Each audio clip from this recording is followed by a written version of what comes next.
Good morning, everybody, and welcome to another Wednesday Thought for the Day.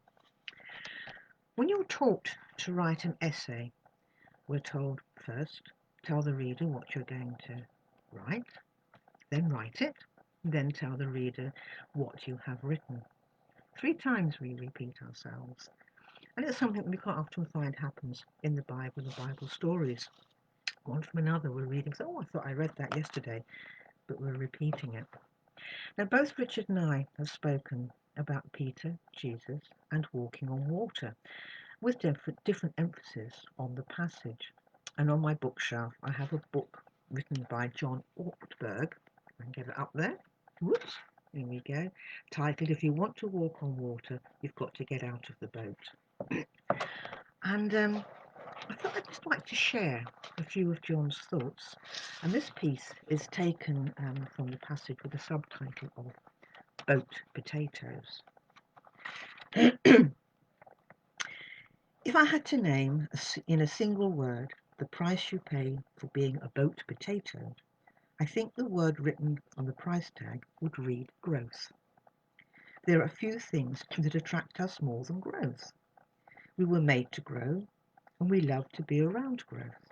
We plant gardens. We set aside forest preserves. We wait for the first blade of grass to come up in the spring. We want to watch the miracle of growth. We love to watch our newborns grow. Think about the excitement of a parent whose child says his first word. Yesterday he could only cry or babble. Today he has joined the ranks of those who speak. His parents are excited. Mind you, they will regret it sometimes in the days to come when the talk seems incessant. But today they are excited. They are watching the miracle of growth. Consider the sense of fulfillment in the leaders of a company or group that is expanding, achieving its mission, giving vocational opportunities to men and women who yesterday didn't have any. They are watching the miracle of growth. On the other hand, there are a few sadder things than stagnation. Watch a marriage that was begun with hopes and dreams, but has now plateaued, where affections have cooled and intimacy faded. Rather than name the problem, face their pain, and ask for help, the couple resign themselves to a life of mediocrity, living together as intimate strangers. See a middle-aged man who spends his night sitting in front of a television set, watching whatever sport happens to be on. He was once all fired up with bright plans for the future and strong yearnings to make his mark on the world. But somewhere along the line, all the fire went out, and he settled for comfort. His dreams were sacrificed to a lazy boy chair and flickering images on a screen. He is the story of unrealized potential. This is a way that leads to stagnation, unrealized potential, unfilled longings. It leads to a sense that I'm not living my life, the one I was supposed to live.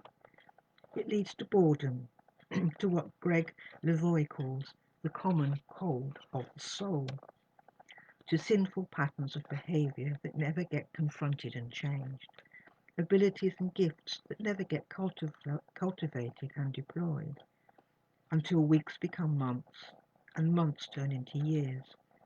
And one day you're looking back on a life of deep, intimate, gut-wrenchingly honest conversations you never had.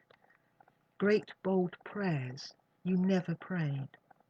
Exhilarating risks you never took. Sacrificial gifts you never offered. Lives you never touched. You're sitting in a recliner with a shriveled soul and forgotten dreams, and you realize there was a world of desperate need and a great God calling you to be part of something bigger than yourself. You see the person you could have become and did not. You never followed your calling. you never got out of the boat. And there is no tragedy like the tragedy of an unopened gift. We are called to get out of our comfort or boat zones and receive wonderful gifts. And many find reasons and excuses why they can't. And we find a good story here from Jesus in Luke 14. Jesus followed up, "Yes, for there was once a man who threw a great dinner party and invited many guests. When it was time for dinner, he sent out his servant to the invited guests, saying, 'Come on in, the food is on the table.' Then they began to beg off, one after another, making excuses. The first said, 'I bought a piece of property and need to look it over. Send my regrets.' Another said, 'I just bought 5 team of oxen and I really need to check them out. Send my regrets.' And yet another said, 'I just got married and need to get home to my wife.'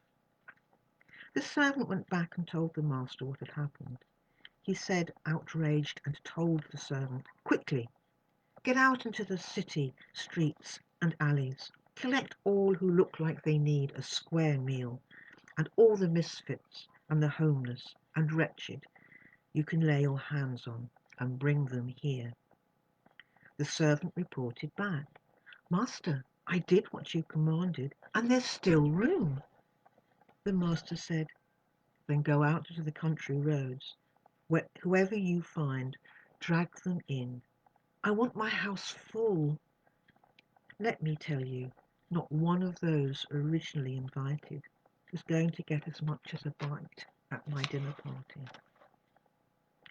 I wonder how many wonderful gifts we lose because we don't or won't get out of the boat.